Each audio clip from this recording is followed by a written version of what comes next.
দর্শক, বাজেট নিয়ে খুলনাবাসীর প্রত্যাশার কথা জানাতে এই মুহূর্তে আমাদের সঙ্গে সরাসরি যুক্ত হবেন আমাদের সহকর্মী রকিবুল ইসলাম মতি। সরাসরি চলে যাচ্ছে সেখানে। রকিব, কি অবস্থা দেখতে পাচ্ছেন এবারের বাজেটে? সাধারণ মানুষ যারা রয়েছেন তারা আসলে এটাকে কিভাবে দেখছেন, যে যে নিত্য পণ্যের দাম কমিয়ে বিলাসবহুল পণ্যের দাম বাড়ানো হয়েছে? সাধারণ মানুষ আসলে এটাকে কিভাবে দেখছেন বা সন্তুষ্ট কিনা তারা?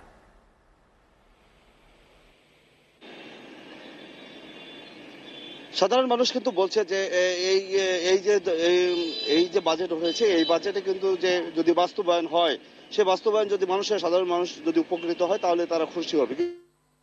এরকম অনেক অনেক কথা বলা হয়, সাধারণভাবে বলা হয়, কিন্তু সেটা কিন্তু বাস্তবায়ন হয় না, যার কারণে কিন্তু মানুষ কিছুটা হতাশাগ্রস্ত অবস্থায় আছে। তারা বলছে যে এটা পরিপূর্ণ যেন বাস্তবায়ন এই এই সরকারের আমলে যেন হয়, এবং দ্রব্যমূল্যের, বিশেষ করে যারা দ্রব্যমূল্যের বিষয় গুরুত্ব হয় এবং সেই ব্যবসাটা যদি সুন্দরভাবে তারা পরিচালনা করতে পারে, তাহলে হয়তো বা এই বাজেটের যে সুফল সেটি আসবে বলে সাধারণ মানুষ তারা বলছে।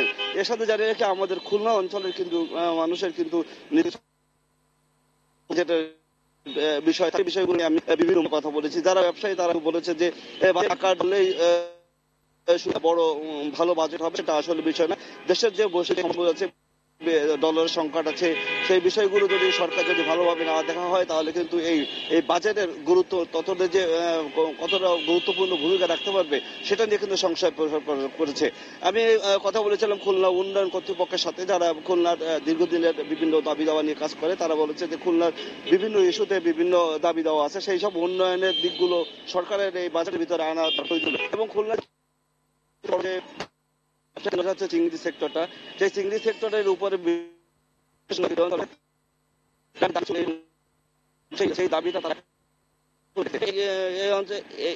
এই যে বিষয়টা, এটা নিয়ে যদি সাধারণ আমাদের খুলনা অঞ্চলে কাজ করা হয়, তাহলে এই অঞ্চলের মানুষ এই বাজেট করতে পারে। মতি, আপনাকে ধন্যবাদ।